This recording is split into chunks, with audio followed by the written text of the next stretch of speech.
वेदा और वो एंटिटी जो देवा को 100 माइल्स के समय वहां से बचाकर लेकर गई थी, वो लड़ रहे थे।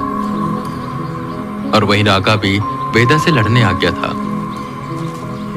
वेदा अकेले ये सब हैंडल नहीं कर पा रहे थे और बाकी गोस्ट हंटर्स इतने पावरफुल थे नहीं कि वो इन सब से लड़ सके। तब अचानक ऊपर एक चॉपर आया। सब लोग ऊपर की ओर देखने लगे। चॉपर काले रंग का था और उस पर लाल रंग का बड़ा सा पी लिखा हुआ था। सब लोग सोच में थे कि आखिर है कौन, कि तभी उसमें से सीधा एक शख्स जमीन पर कूदा, जिससे रागा और वह एंटिटी दूर जाकर गिरे। वेदा और बाकी के गोस्ट हंटर्स ने जब ये देखा तो वो बिल्कुल चौंक गए। काले रंग का कोट पैंट पहने प्रेसिडेंट उनके सामने खड़े थे। एजेंट वी, मुझे लगा ही था कि तुम सबको मेरी जरूरत पड़ेगी, इसलिए बिना देरी के मैं यहां पर आ गया। वहां पर म्यूटेंट्स तो खत्म हो चुके हैं और अब बारी है इन्हें खत्म करने की। मैं इन दोनों को संभालता हूं, तुम उस कुर्सी पर बैठे शख्स को संभालो। सोल्जर्स, कवर दो मुझे। इतना बोल प्रेसिडेंट ने अपना कोट उतारा और सीधा हमला किया रागा और उस एंटिटी पर। इस वक्त वेदा को उनके अंदर असीम ताकत दिखाई दे रही थी। वो आराम से रागा और उस एंटिटी से लड़ रहे थे।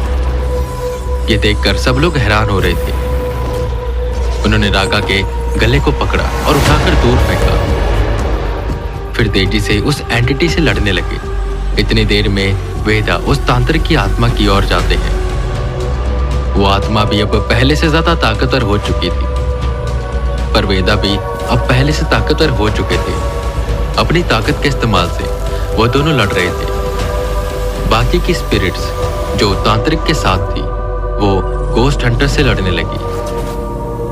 ये हो चुका था कि एक जंग छिड़ गई थी WWH और शैतानों के बीच में। खैर, म्यूटेंट्स तो उन्होंने मार दिए थे, तो अब इन्हें हराना कहीं ना कहीं आसान हो गया था। एजेंट केपी, कहीं से भी एक दिए का या किसी ऐसी चीज का बंदोबस्त करो जिसमें आग लग सके और हम उसे कैद कर सके, क्योंकि अब बारी आ चुकी है कि तांत्रिक की आत्मा निकलेगी। इतना सुन एजेंट केपी कुछ ढूंढने लगे कि तभी उन्हें एक लालटेन मिली। उन्होंने इसको जलाया और उसका शीशा ऊपर कर दिया। वेदा ने उस शख्स को पकड़ा जिसके अंदर तांत्रिक की आत्मा थी। प्रेसिडेंट ने उन दोनों रागा और एंटिटी को संभाला हुआ था, क्योंकि वो उसे बचाने जा सकती थी। वेदा ने अपनी ताकत एकत्रित करी और एक तलवार का वाहन किया, जिससे एक तलवार उनके हाथ में आ गई। वेदा ने खुद उसका सर धड़ से अलग कर दिया।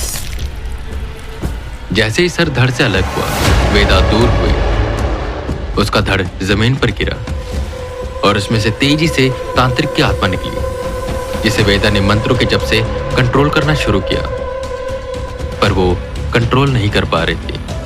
वो आत्मा बहुत ताकतवर थी, पर वेदा भी हार मानने वाले नहीं थे।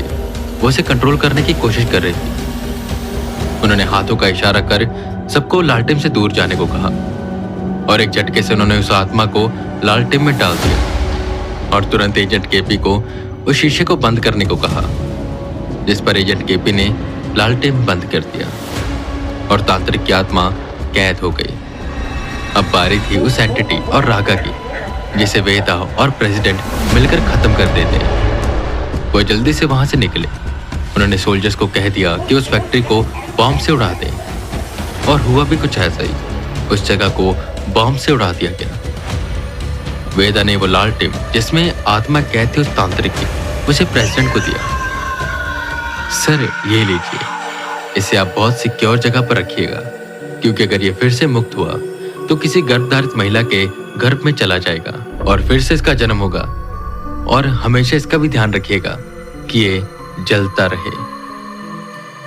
जिस पर प्रेसिडेंट उसे ले लेते हैं और ये वादा करते हैं कि वो इसका ध्यान अच्छे से रखेंगे और रोज इसमें मिट्टी का तेल डलवाएंगे ताकि ये चलता रहे और वो आत्मा इसी में कैद रहे।